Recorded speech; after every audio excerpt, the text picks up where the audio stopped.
A very pleasant good afternoon as we welcome you into yet another edition of the Lion Country Kia Goon and Ironhead Show. We're coming to you live from Quaker Steak and Lube on this Tuesday afternoon.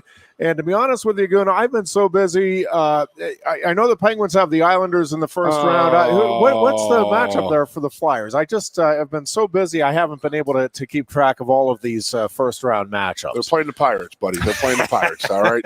We're ready to go, baby. Really, that's how you're going to open the show, really. Well, my alternative opening was, and the Reds have just scored again. Did you see? I was just told the Reds and Pirates scores so far this year. That the Reds have outscored the Pirates 59-14 this season. Hey, I'm impressed. The Pirates have 14. They have a hell of a defense out there. I mean, Jack Lambert must be playing middle linebacker. Yes, they do. Holy hell, man! Yes, I know it's very disappointing. I love watching the Stanley Cup playoffs, and I'll still watch them every freaking night. And it's just been a very sad couple of years, about a decade or so.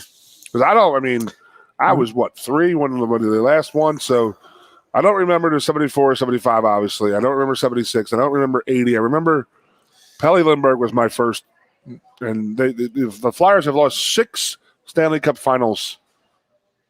The last 6 that they've been in, they won 2-0, then they lost 6 in a row. Yep.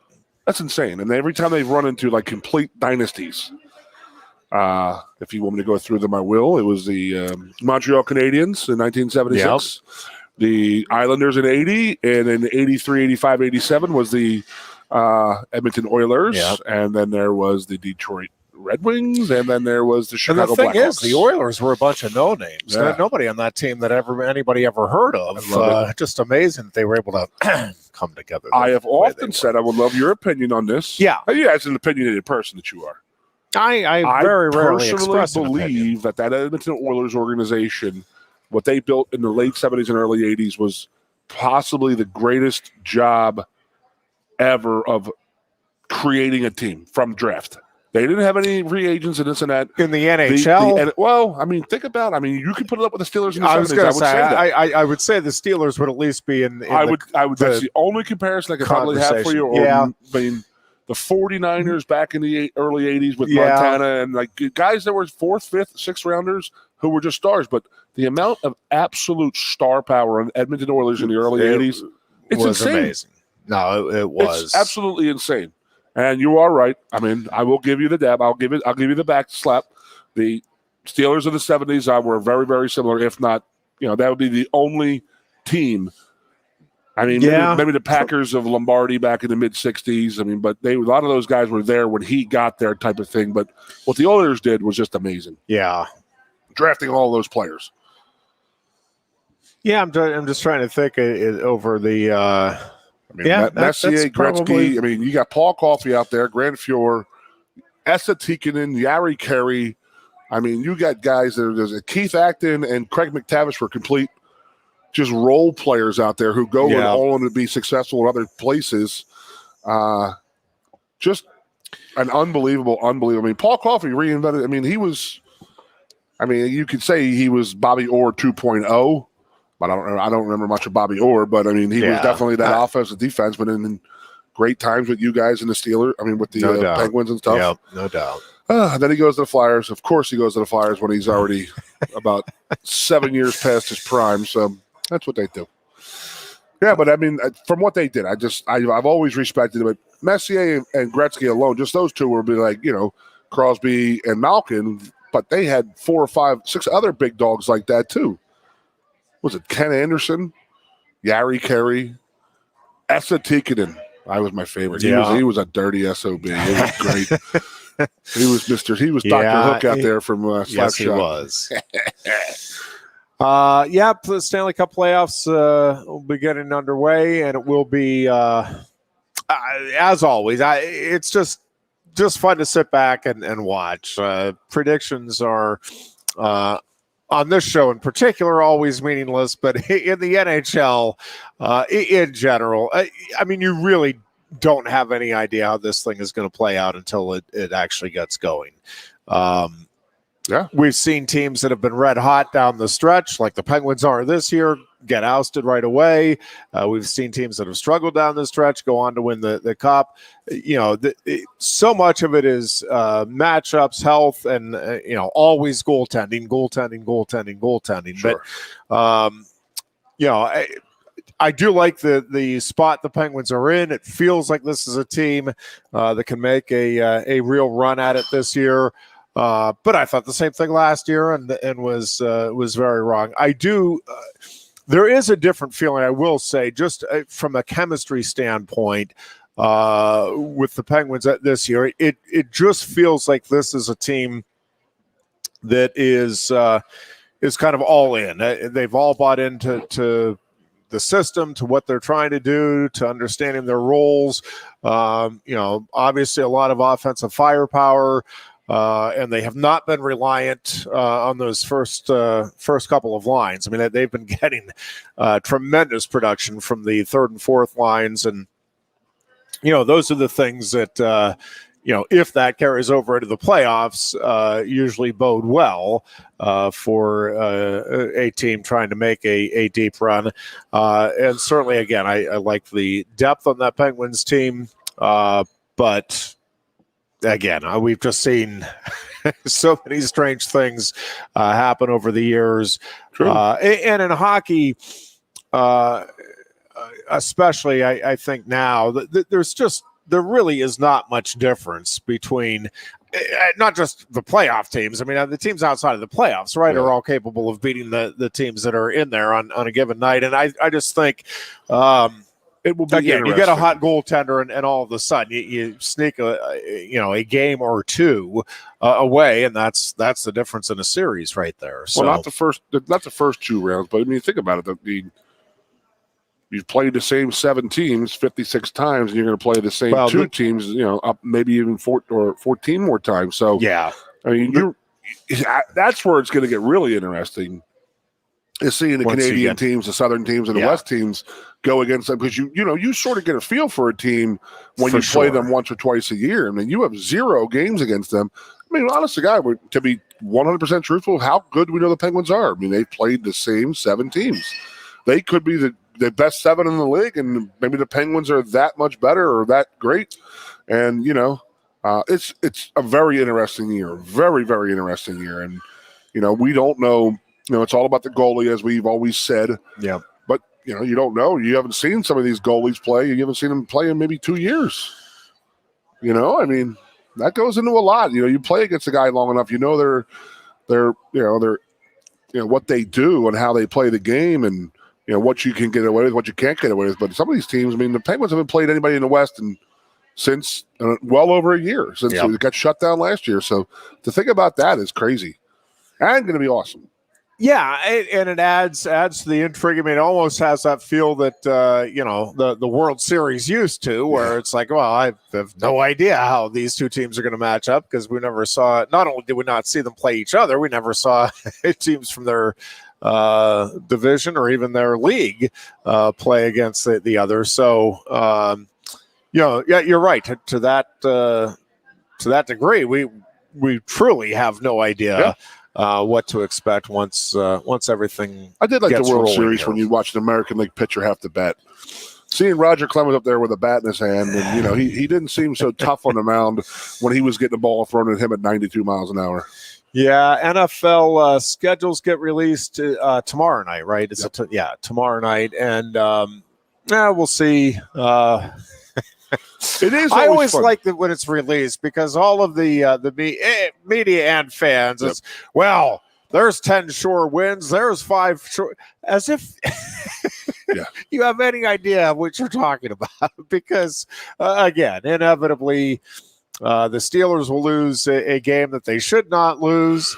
And again, teams that we are projecting right now as can't misses, like the Buccaneers and the Chiefs. And I don't know that neither of those teams will make the playoffs, but every year there is something that you think is surefire that ends What's the up first being thing you do when you see wrong. the NFL schedule come out? I go through and try to figure out what I think the Steelers will do. Yeah. I always match them up to see if you're at an away game for a Penn State game, out in the Midwest somewhere, and you can probably catch a game. That's the first thing I do all the time. Yeah. See if you're out in Minnesota, Wisconsin, and it's always easy if you check the Steelers schedule, maybe pop into the Steelers game on a Sunday night, maybe coming back from Columbus type of thing. That's what I always do when the NFL Penn comes State out. be wrestling at Minnesota when the Steelers are taking on the Vikings. There you go. And then the other one is that now what everybody else is going to do. Oh, we got Vegas on our schedule. When's that game? I want to see when that Vegas trip is, because the Eagles are in Vegas next year, I believe. And there's a lot of folks who are looking forward to that date to see what exactly that's going to be. They released the time, the Monday night, Sunday night, Thursday night thing too, right? Yeah. Okay, so that's the three things that'll be looked at right now is what the the Penn State, how they match up there, and if you have your Wisconsin, your wrestling thing, maybe that'd be even better. Nice little Winnebago trip, and then you got to look at who Vegas is playing. It's pretty funny. Yeah, I was watching ESPN. Just happen to have it on. I don't have it on very often anymore, but I had it on in the morning, and I was had stopped off at home to get a couple things done, and I think I'm forgetting now what show. I think it was Greenberg's show. But they were because it must have been because Ryan Clark was on it, but they were talking about the Steelers, and the general consensus was that the Steelers are the team that is clearly headed in the wrong direction in the AFC North overall, and I guess I stepped back and thought about it. They're looking at it as, it was a running game that struggled last year, and now they're replacing 3 offensive linemen. I'm looking at that as, the running game struggled last year. Thankfully, they're replacing 3 offensive linemen. And they talked a lot about Big Ben and how, he was everything last year. But here's the two things. And again, I'm always the glass half full guy, especially when it comes to my teams. But honestly, even objectively looking at it, right, and even they were conceding that the Steelers have, if not the best defense, one of the best for sure in the NFL. So I guess I'm just a little and I think they were talking more long term. And yes, not knowing what the quarterback situation is after Big Ben is certainly a legitimate concern, but there is still time, and it might only be a year, but there is still time to address that, right? I mean, Ben is going to be the quarterback next season. And the receiving core is good. I think the Steelers' history with developing offensive linemen, and again, I'm with you. I certainly will grant you that I'm not altogether confident that this is an ironclad guarantee that the Steelers will be improved with the running game. But I'm fully expecting that will be the case. They have, the best new running back in the league, and I think right out of the gate, he's going to be one of the better running backs anyway in the NFL. And I think with Ben in that passing game, again, you don't need that running game to be dominant. It'd be wonderful it develops into that, but you need it to be effective, more effective than it was last year. But if you can get that running game to go from 32nd to 18th in the NFL in the upcoming season with that passing game and that defense, I don't know. I'm a lot more pleased with the Steelers and where they're at in the direction that they're headed. Again, looming in the near future, I understand, is the quarterback issue, and that is going to have to be addressed. But I think, again, that's something that you can address next season and potentially even 2 years down the road if you get the right fit. So that if everything else is in place, right, I think you also become an attractive spot. And I think everything else is in place. I think you have a good receiving core. I think you will have a great running back. I think that offensive line, again, it will be a transitional year, but I think there's reason to believe that can be a good offensive line again. And if you're, a free agent quarterback, right? Like I think the Steelers would be a pretty attractive place to land in either of the next 2 seasons. It scares me. It's the way I look at it. It's twice now in one day I would agree with you on Pittsburgh sports. Oh, boy. So, listen, you guys have been up in the AFC North for so long, but of course they're going to say the other teams are going up. But what drives you nuts a little bit, if you're a Steelers fan, is, okay, you're saying that Baltimore had a great draft, and then that the Cleveland Browns had a great draft, and Cincinnati had a great draft, but then they're not giving you credit for your draft. That's bull. When you deserve all the credit in the world for the draft because you got every need you have. You're going to have a very good tight end. You're going to have a starting running back from day one. You're going to break 3 offensive linemen in, but you're the Pittsburgh Steelers. That's sort of what you do. Yeah. I mean, then they're sitting there giving all those other teams, they had a great draft or great. I mean, if they as much as I love Alejandro Villanueva, he's my favorite player in the history of the NFL, much as I love him, but that's not an upgrade for them at left tackle going to the Baltimore Ravens. I mean, he was definitely on his way down this year with the Steelers. He struggled, and then they're going to give they're going to say they're going to say that the Baltimore Ravens got better by signing him to be their left tackle. I don't think that's even the case at all. I mean, that you added by subtraction, in my opinion, in that case. And I don't think Pouncey was all that this year. I don't think the Castor has ever really been all that great. And no, I mean he's lived off of having some pretty good guys around him. Yeah, I think he's been solid. Pouncey was phenomenal, and I still think he was very good. But yes, I would agree that he was not. He was a dominating force for several years there. Absolutely. Last year he took a step back, and I think he realized that he did not want to play at that level. Yeah, I think you're right about that. But they're not giving them credit for replacing those guys. They lost all those guys, so they're already giving you minuses. But they'll give the other teams pluses for what they've added through the draft. And obviously it's a first world problem to have that you have the bullseye on your back that they've been after you for 15 years now. I mean, the Ravens had the one Super Bowl, 2. They haven't really 2 times maybe in the last 10 years. Yeah, I mean, they've been right there, but I still think there's questions, as good as Cleveland is getting, until you do it, right? Cleveland. It's still, there's still Cleveland. There's still work to be done there to truly get over the hump. I know in many ways it felt like they got there with the playoff win last year, but,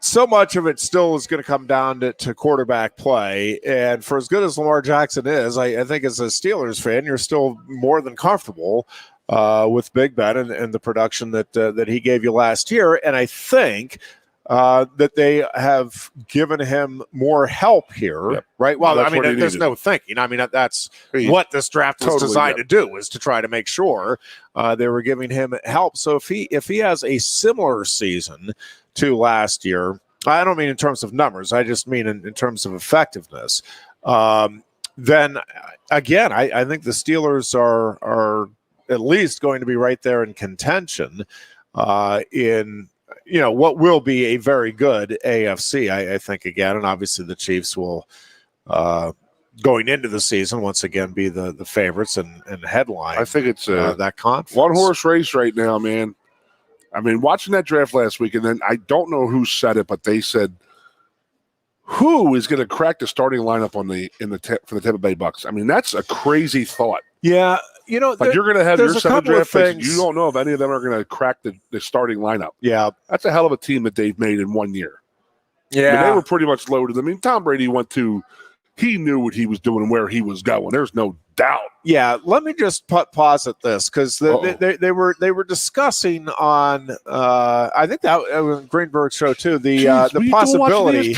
I'm telling you, I must be watching more than I think, but they were talking about chances of Tampa Bay going undefeated. I mean, that's the newest thing. And I'm like, well, hold on. I'm like, first of all, we're adding another game. There's one team in the Super Bowl era that has done it, and it was with a shorter schedule. There's really only been one other team that, was on the cusp with the Patriots, and that was an amazing season and an amazing team. let me just posit this, though. And am I going to be shocked at all if Tampa Bay goes out and wins another Super Bowl? No. But, and there are many examples, but to bring it closer to home here in Happy Valley, for those of you that are a little older than the kids matriculating through Penn State now, that 79 Penn State team coming off of the 78 Sugar Bowl loss had everybody returning. I mean, the talk was how invincible that team was going to be. And that was the season, if you remember, Matt Millen had the run-in with Paterno in the offseason. And that just seemed to start. I don't know if it was that started it or that was just a manifestation. But things did not come together and click at all for that team the way you would have thought. And it started up top, if you recall. Now, yes. And listen, I'm not sitting here predicting the Buccaneers' demise, but I will tell you that everybody is presuming that having everybody back from that team, all of the starters back from that team, is great. And I'm just not as sure of that as so many others seem to be, for a couple of reasons. One is it is human nature to get a little complacent when you have reached the top. Again, Tom Brady is the exception to that, by tenfold. And we've seen many, many players, many teams that have achieved the ultimate goal and have gone back and repeated. But we have also seen teams that spent a little too much time celebrating, got a little too worried about their personal bank accounts, got complacent, or just started taking it for granted. All of those things can happen. And I again, everybody is saying, well, no, it won't happen with Tom Brady. And again, I'm not predicting it. But I'm just telling you, it is not as surefire a thing as I think many are making it out to be, that because they won the Super Bowl and everybody is returning, yep, there they go. It's an automatic Super Bowl run again. I'm with you. Again, other teams are adding different pieces, trying to chase them down. Usually the top team gets plucked a little bit. They start taking a receiver here or a quarterback, but they haven't lost anybody.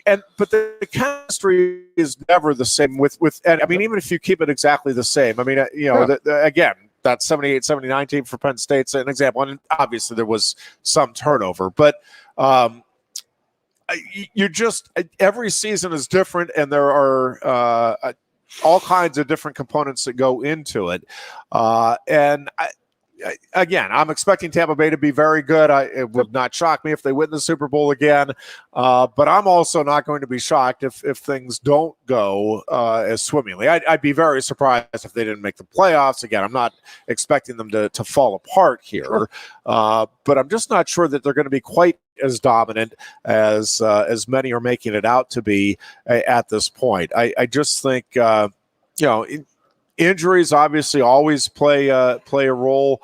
Again, egos, all of the things that come into play. When the culture, where the Bucs were dog crap last year. Didn't the Saints beat them by 30 points at one game? Like early, yeah. They were in like a funk, Yeah, but it's the 400 network. That's what they do. Well, yeah. So whoever wins the Super Bowl, can they go undefeated? It's like whoever wins an MVP. Are they a Hall of Famer? I just can't stand the jumps that they're making. And speaking of the 4-letter network, which I will not watch, and it's on TV here. So now you have one of their golden boys back. And they have and they can all talk about Tim Tebow being back in the NFL. So they can send every other show talking about Tim Tebow like they did for 10 years when he was playing. And now I just saw the other name being thrown out there against him now. So ESPN's in heaven right now. Why is Tebow getting a shot and not Colin Kaepernick? Yeah, I do get tired of the it's the same thing. It's the same thing over and over and over again. Well, they get they get ahead of themselves trying to rush a narrative. With get out of here. Getting people into the Hall of Fame. Oh, I can't. That's one of my biggest That being said, what I want to do is have more legitimate discussions. here on our show. And how many teams have had two players with the same last name at the same position enter the Hall of Fame the way Franco Harris and Najee Harris will ultimately be for the Steelers? The Steelers don't retire numbers, right? So now, he should be wearing and 32. Does Najee go in on the first ballot, or might it take to the second or third ballot for Najee to get the nod to the Hall of Fame? I told you that's week. the discussion I want to have. Since Villanueva left, Najee Harris, with what he did at the homeless shelter, is my favorite Steeler. I mean, that's like being the tallest midget in my world, or but it is what it is. He's still my favorite Pittsburgh Steeler. I mean, I don't like the Pittsburgh Steelers, but I like what he did and where his head was at when he got drafted by. That's just where I'm at. But yes, he should be in the Hall of Fame. There's no doubt in my mind.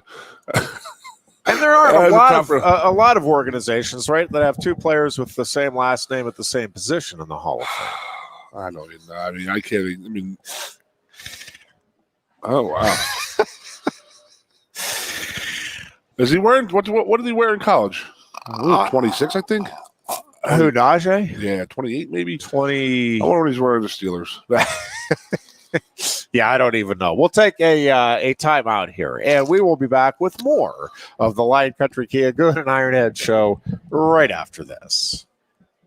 Lion Country Kia is offering exceptional deals on your new Kia during Kia's Command the Season event. We have a nice selection on the 2021 Kia Sportage with various options and prices as low as $26,800, saving you $3,000. Or if you demand big power and towing capacity, slip into one of the 2021 Kia Sorrentos available on our lot, starting at $32,680. Discover why Kia drivers throughout the area come to Lion Country Kia or visit online at lioncountrykia.com. Quaker Steak and Lube is throwing open the garage doors and setting up the umbrellas. It's patio season. Come enjoy great food, drinks, and fun in the sun. There's always something happening at Quaker Steak and Lube, but we're really amping up our event calendars for our favorite time of year.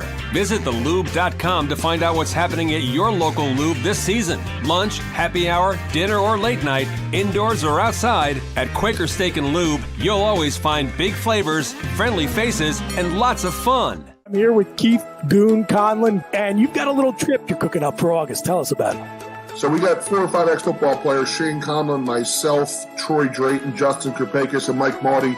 We're going to go down to Barbados, leave from different airports, 5 days, 4 nights. We got to get our skills ready to go for the football season, so what better way to do it than down in Barbados? People come along on this trip, what are they going to be doing down there? Very laid-back atmosphere. We're going to have golfing trips, fishing trips, and then at night, the days are very, very chill, and then at nighttime there'll be cocktail parties and, old viewings of old football games from Penn State. You might be watching the 87 Fiesta Bowl, the 95 Rose Bowl, a private viewing for all the people who are on the trip of Saving Your Roar, which is the 2012 team documentary. So the biggest thing is that it's 100% refundable. LionsLegendsTravels.com. Everything is on there. It's $19.95 a person. There's multiple airports, so check in. Good stuff, Goon. Lions Legends Travel. Check it out.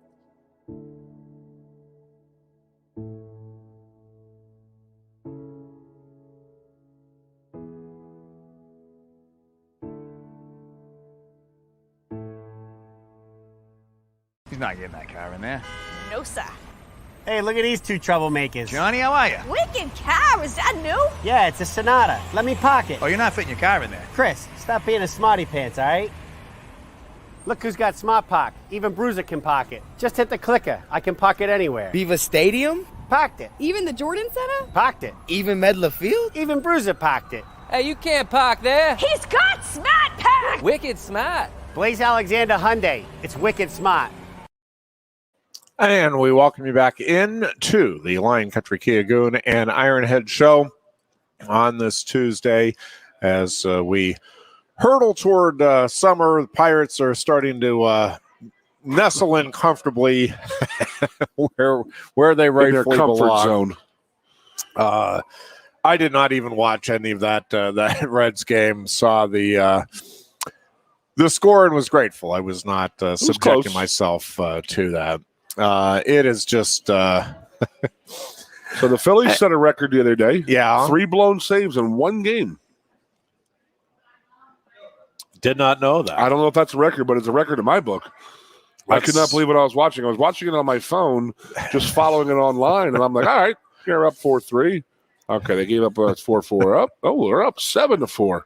Oh, there's no way they're going to lose in this 12th inning. They lose 8-7. I mean, it's the most unbelievable. They have 8 blown saves already this year. This was their Achilles heel last year. Is you take away a half of the 25 or 26 leads they blew last year. Yep. That's 13 more wins. You're in the playoffs. And they started off really well this year in the bullpen, and now it's going back to it a little bit, and they're not getting all the big run support that they thought they'd been having. And it's a frustrating team to watch. Very frustrating. I just wish that they were all hot at the same time. I wish Hoskins, Harper, Rialamuto, and Baum were all hot at the same time. It would be fantastic because it just seems like That would be fun. One of them is hot. McCutcheon's on fire right now when he was absolutely horrible for the first month. Yeah. And now he's on absolute fire, but he's the only one really playing. Segura's back, so it will be nice to get a little something out of him. And very frustrating to watch. Very frustrating. I don't know if you can tell, Aaron. I don't know if you can tell. Yeah, I hear you, although, again, I would just submit if you want real frustration, go to the other side of the state and settle back in that recliner and watch for a little while. I don't know. Did you see this weekend, Ironhead? You know what the mayors of Easttown and everything is being talked about right now? It's an HBO show that just came out with Kate Winslet, who was the Titanic girl. Yeah. But she's an English woman by birth. But she is a cop in Delco and outside of Philadelphia. So there's like a whole – have you seen it, Booch?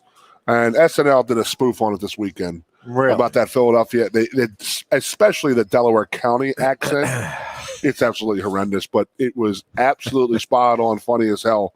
The spoof was great because they overdid it, and then it seems like the show. We watched the first episode of the show last night. It was good, but it was definitely. My wife's like, "Oh my god," laughing, and I'm like, "What are you laughing so at?" far out on what are you pop laughing culture. at? It is called water.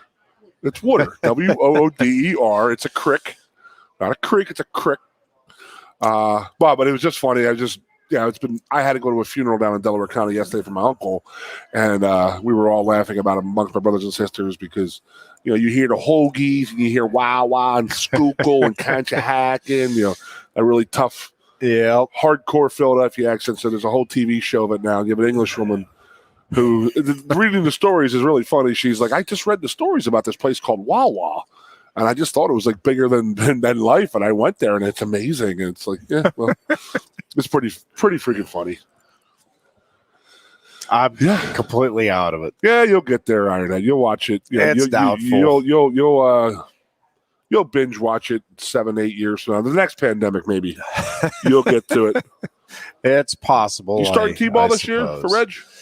Oh yeah, we got a big Nice. matchup tonight out at Graysdale. So we're it'll be our first game at Graysdale. New territory for the ones to conquer. I love telling old school, my childhood growing up stories. So my dad's pregame meal for us was either a little chicken Popeye, which I loved. Remember those things, little foil wrapped chicken Popeyes you throw in the oven? Yep. And then he would chase that down with what he would call a mini ha-ha. It would be an egg, milk with sugar. Raw egg, milk and sugar. He'd stir it up, and that would be our pregame drink of making champions, he would say. It was a good, satisfying meal to have before a game. That sounds pretty milk, satisfying. egg, sugar. Try that nowadays. We're going with the Taco Tuesdays tonight for the pregame? The Reginator. Oh yeah. Oh wow, that's risky. Yeah, our risky move. Our T-ball our T-ball regimen is pretty laid back. Wait, does we have had rain bat in 2 of the outs? first 3 games. Does everybody bat and there's no outs? So in this one we just go through the order. Everything is just one base at a time. This is all. I mean, I think it's all kindergartners. So it's trying to get. There is one. That is awesome to watch. Yeah, there is one kid on my son's team who knows baseball, and he gets frustrated because everything right now is throw to first, right? They want the first baseman to get used to catching it, and so. But he knows, right? If the bases are loaded, go home. So he keeps running home. It's like, no, like you're right, but not right for what we're doing. Lord. And of course, everybody else is trying to get it to throw anywhere. Pay attention to the ball's coming. That stuff is fun. So it has been a lot of fun. But yeah, game 4 I think is tonight with the introductory baseball is what I'm calling this version of what T-ball. do they do now? So you go from T-ball to like coach throw eventually? Yes. Okay. That'll be next. And then minor league, major leagues? Yeah. Yeah, they did. I don't when we were coming up, it was just we went T-ball to. I mean, we had coach throw, but it was. I don't even remember what it was called. It was all just like little league, and it was just a different. Oh yeah, okay. But it wasn't. But we didn't have like minor and major, and it was like I don't know. I think we might have gone with maybe it was A, B, and C leagues, or well, try that now. You're a C leaguer. No, something along those lines. We had minor leagues. 8, 9 was the minor leagues. 10 and that's 9, that's the way they're doing it here now. Minors. If you were 10, you were pretty good. You were eligible to go to the majors. So and then 10, 11, 12, you were in the majors if you were pretty good, and then 9 and 10, and you were in the minors. But it was fun though. I remember my first baseball game as a kid. I literally went to bed with my uniform on. I was so happy to go and play the next morning. I went 0 for like 4 with like 3 strikeouts probably. Yeah, it was fun. We did the big league chew was the big thing. Yeah. Boy, do I have a good story for you. In our dugout. And so my older brother was a semi-pro minor league baseball player back in the day. So me and my younger brother thought we were awesome and put some beech nut in our mouths, and we were like 7 and 8, 9 years old. My God almighty. I was sick as I've ever been in my life on just like 3 strands of tobacco. And it's burning. And then you like hiccup and it goes down your throat. And then it was over.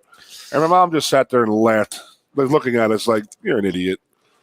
You're an idiot. Nowadays, they'd be running you to the hospital and this and that. And she knew what was going to happen. School smells so doggone good. That wintergreen. My grandfather was he in the wintergreen? Oh, yeah. He did the school. And it's like, we would always smell. It's like, oh my gosh, that's awesome. So the first time I was in high school when I first got around to, let me just see what this is how does something that smells that good do that to you? Oh, you went there. My God. See, I chewed skull when I was 15 and I didn't stop for 25. I didn't stop for 28 years. I couldn't. I did. I couldn't do the snuff. It sent me to La La Land too quickly. It is funny. I had some guys I used to work with. They'd be like, I'll try it. And they'd be on the ground 15 minutes later. Yeah, so I did chewing tobacco for a little, like experimented for a couple of summers, and then I'm like, this is this is not my cup of tea. My master's thesis, not my thesis, but my final paper, my master's, and my final presentation was how the tobacco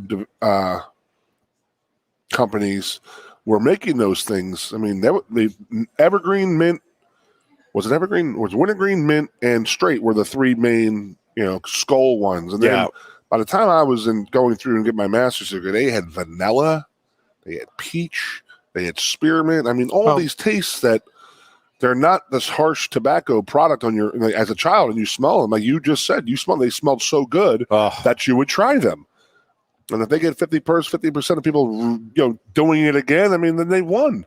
And it was just crazy. I remember doing this paper on it and looking up and, like the trajectory of when they started releasing all these flavored tobaccos. And it was just crazy because they couldn't do the advertising anymore. So they were just, making these things more and more candy-ish.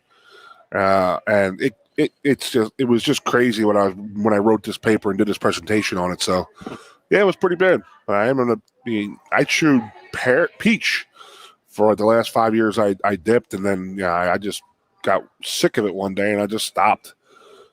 Yeah, it was weird. I did it for 28 years. I chewed. Yeah, no, I have some friends that are still Yeah, every time I go to the doctor, every time hooked on it. Yeah, every time I go to the dentist, I make sure I tell them right up there, listen, I chewed for many years. Make sure I'm okay. And it's a scary thing thinking about it, just leaving a piece of tobacco on your lip or your knowing. I mean, I was a 15-year-old kid, but I still knew that it was bad for you. And you still did it. It was just it's addiction, man. It's some crazy stuff. This show's been all over the place, Ironhead. Well, and I do wonder how. I'm sure there are studies done. I just haven't looked at them with Major League Baseball's kind of crackdown on that, because it was. I mean, I don't know that we were necessarily trying to emulate the tobacco, but having the big league chew, the chewing gum. It was a big deal in Little League, and I don't know if. I don't even know. Do they still even have those? Yeah. I know the candy cigarettes are still around, but they're not nearly as readily available as they were. They're in very few. I was at a store a couple months ago and I saw a pack and I bought it just because I wanted to buy it. And it is the same best 10 seconds of gum chewing ever, and then it just goes away. After about 30 seconds, you have a piece of cardboard in your mouth and you want to throw it at somebody and kill somebody. So. Yeah, it's the same stuff. It literally is the same stuff, the old big league chew. Yeah, I mean, there's no doubt. I mean, it was – I would like to see a study done of how many guys would come into the – and not because they haven't had the okay. I mean, when I was in college, you weren't allowed to have tobacco on the sideline. That's when they started doing that, coaches included. Yeah. So they got rid of it in minor league baseball, if you recall, but Major League Baseball can do it. But minor league baseball, there's a ban on it, so I wonder how many guys are going into the show never having dipped or just dipped on the side type of thing, because it's like such a baseball thing, but it's also football. It was huge with football too. I mean, in between practices and stuff like that, and I don't know. I was just although I think the sunflower market is continuing to boom as a. I swear to God, because you got to have something in your mouth, right? I'll tell you what, the sunflower seeds did more damage to my mouth than tobacco. It always felt like, because all that salt just sitting in your mouth. Yeah, and ulcers all over your tongue, a big big burn on the side of your mouth. But man, you're right. They pass the time very, very well. Well, you got to do something to keep yourself. I used to have a practice in college football with a guy who'd put a lip in on Thursday afternoon, and he would practice with it, and I would purposely hit him and try to make him swallow it. Just wow, we weren't really hitting that much. Yes, so it was just like standing around. Trust me. Every time we would go against, I would purposely headbutt him to try and make him swallow it, just to see him running off the field throwing up. Let's say you're an idiot, but it is what it is. Yeah, I don't. Oh, so two things came up across the ESPN news. Colt Brennan, massive quarterback with Hawaii back in the day. They found him dead at 37. Yeah. He was in his 5th month in a rehab facility. So God bless him. I remember him. He was unbelievable. Well, was he before? He was June Jones's coach. Well, Colt. Did he go to the Redskins? Then he was the Redskins guy. Yeah, and he had all kinds of record-setting stuff with in the NCAA. Yeah. And who was the kid after him in Hawaii? It was an Asian kid. Tommy. Was it before him? Okay. There you go. Yeah. Thanks, Boosh. Yeah. But they found him. He found him dead today. And then I just saw that the Oakland Athletics are looking to move away from Oakland. Man, Oakland's going to be they're a real hotbed for sports nowadays, I see. Holy crap, you're going to lose the Raiders and the A's. I mean, you got to think about that. I mean, I watched the game the other day, and I'm looking at it. They're still in that football stadium. Yeah. They have to be the only baseball team playing in one of them. It's so bad. I think that's actually true. That's so bad. Yeah. I mean, it's an okay football stadium, and then I don't mind watching some football games when they run on the half a dirt thing, but they're the only team that does it still. But the fact that the Oakland A's got to play in a football stadium is just crazy. But I wouldn't, you can't blame the team for trying to leave. No, that's agreed, but it's tough. I mean, compare it back to Philadelphia. Oh, did you ever do that homework, Ironhead? If you take the titles that the Oakland Athletics or the Philadelphia Athletics had won, It's the most dominant sports city in Pennsylvania. There you go. Add in all those titles with the A's before they left. But I always loved the Oakland A's because of their uniforms. They were red, white, and blue in Philadelphia back in the day, but then they moved out there and became the green and yellow with the white. I mean, they were pretty damn good teams in the 70s, man. Yep, no doubt about that. Yeah, it's I don't know. I always don't like seeing teams leave. I get it's just part of, and always has been part of the sports landscape. But Oakland's got to come up out of the pocket and say, hey, listen, we'll build a stadium. They have to. I mean, that's the problem with all these teams leaving into California because they refused to pay for any kind of new stadium. Look at the Chargers. They've moved. The Raiders, and they moved all these billion-dollar stadiums, and you can't blame them. There's a lot of stuff to do out in California than there is to do in Pennsylvania. I guess that people live and die by their sports around here. Yeah, no, there's no doubt. It's a lot more, a lot of other distractions. Put it that way, than the sports teams, and yeah, it's a little different. Even with the teams that have great followings like the Dodgers and the Lakers, it's still a different feel than it is with the Giants have a huge following out there. So do the Dodgers. Yeah, the other guys were just late to the party out there, in my opinion. Yeah, but even with those teams, I don't know. It doesn't feel like it's quite the same. I don't think it's still quite the same bond that like the Northeastern fans have with their teams, where it's like you're living and dying. I don't think there's. We don't have the option to go to the beach at any day of the week, at any time of the year. Right? There's a lot more things to do out there than there is to freeze your nads off watching the Steelers game versus the Baltimore Ravens or the Eagles Giants. Yes, there's a lot more to do out in California. That's the only thing I can think of. I mean, we went out there for the Rose Bowl, and it was just funny to sit there and like talk to people from out there, and they're like, "Oh yeah, where are you from?" And you're like, "Well, we're from Penn State. We're here to play the Rose Bowl." "Oh, really? Oh, who are you playing?" And it's like, it's California. There's so much stuff going on out there that you're like the ninth fiddle out there, and sports is about the fifth fiddle. Yep. No, I think that's largely true, and I don't know if it's better or worse, but it's definitely a little different feel to it. Bring the A's back to Philly. Bring them both back. the A's and the Phillies going at it again. It'd be great. I'd love it. Connie Mack. So Medina Spirit is going to run into Preakness Stakes. I'm just reading the wire stuff there. Bob Baffert won't show up, though. He doesn't want to be a distraction because he's a distraction as compared to the horse. Aye. Yep. Well, I actually had to make a couple of phone calls to see how they're handling that. Yeah. Payments. So if he is stripped of the Kentucky Derby and does not have the win money, the win play show money, you still can't turn your all bets are final once the race is over and it's paid out. So they people who have bet on other horses, you can't go and try and say, well, you can't make a claim. And then imagine how they have to do that. Well, you paid so and so at somebody was at Churchill Downs, and they put $1,000 on that horse, and they paid them, and then you're going to go back with your winnings, and they don't know who the hell you are. Right. They didn't ask for your ID when they took the bet.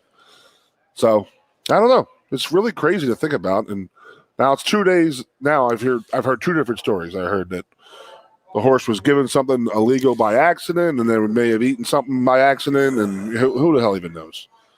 Yeah, I don't know. I mean, I'm not familiar enough to even. That's it's just like when an athlete. And listen, do I think there are athletes that have gotten caught doing stuff that they genuinely didn't know and weren't trying to cheat the system? Yes, but man, it is a hard right when they are as educated about it as they are and told that they need to be as careful as they need to be about what's going in their body and what it is that they're the ingredients of everything that they're using. And it feels like that same thing when it comes to owners and trainers with horses. Like you've got to be aware, right? Now again, that being said, I just don't know enough about it. I mean, I don't know if it sounds plausible to me what Baffert was saying. Inflammation. At the same time, again, you'd think you'd be going to all kinds of lengths with the money and everything else involved. Not to mention the safety of the horse to make sure that everything is on the up and up, and that. But again, it's like anything.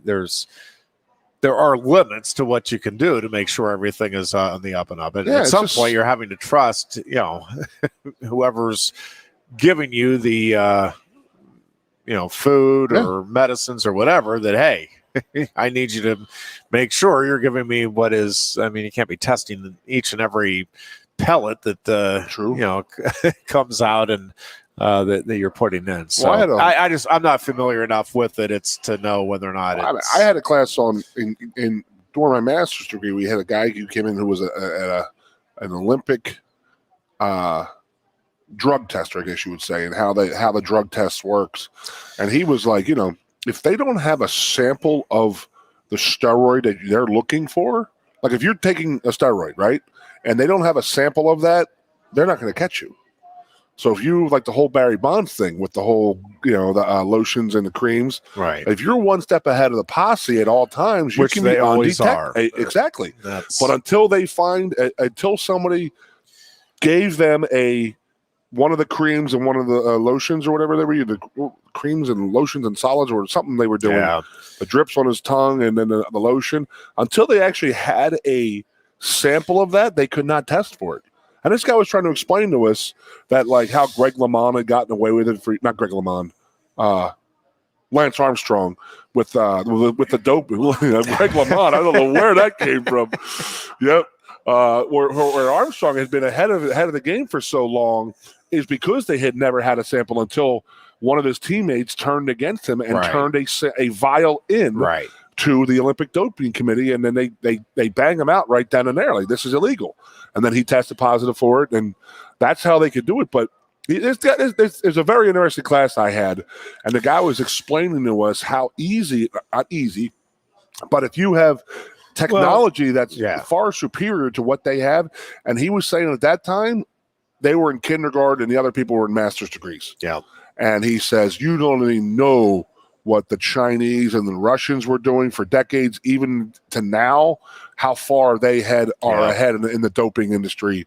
Again, it's just amazing to me if you think about it. So these horses that are getting tested, you're giving them something you get that tested before you give that to that horse. Yes. You just don't think about it and say, well, hey, let's try this pill. And then not knowing what's in that pill. So come on. You're just playing dumb, Bob Baffert, and you gave the horse. But there is also mistakes made that I didn't know. And then the drugs do change on and that's what's illegal, what's not illegal for years. Yep. There's only a certain amount of it allowed, and how much you're giving them. It's crazy to think about when it comes to an athlete, but then you put it into an animal like that, and I have my issues with horse racing as is. I mean, you get these horses running. They usually run once every 6 months to get into the Kentucky Derby, and then they ask them to run 3 times in 5 weeks. That's just crazy to me. For a horse that can win a Triple Crown, you are earning that. Because I haven't looked, and I will look in before Thursday, but how many horses ran the Kentucky Derby are going to run the Preakness this week? Because it's usually these people don't want their horses getting beat up like this 2 times in 10 days or 14 days. So I'm interested to see, and then they'll hold back, and then they'll race them in the Kentucky Derby. So, but if Medina Spirit's going to win the Triple Crown, it's going to win all 3 against new horses each time, and that's insane. Crazy. And one of the reasons that it happens as rarely as it does is because it is 2 in our truly lifetime, right? a Herculean task. Yeah, 2 since the 70s, and 78 Secretariat, I guess, or whoever, Seattle Slew. I don't know when the hell that was. Who there was 2 back-to-back, 77 and 78, and there was 2 recently, right? Yeah.